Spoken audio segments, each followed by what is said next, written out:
নামাজ চলাকালে বায়ু নির্গমন আটকে রেখে নামাজ পড়লে কি নামাজ ভঙ্গ হবে?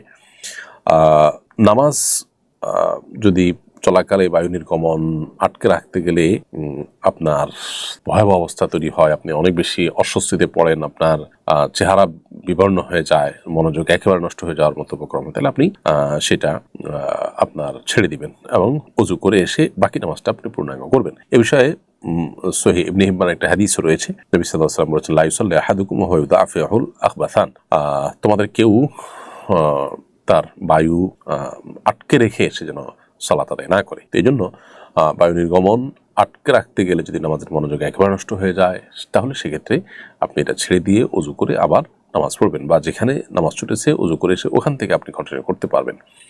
আর যদি ব্যাপারটা এই লেভেলের না হয়, তাহলে সেক্ষেত্রে হালকা পাতলা প্রেসার থাকলে সেটাকে আটকে রেখে আপনি সালাত আদায় করতে পারবেন।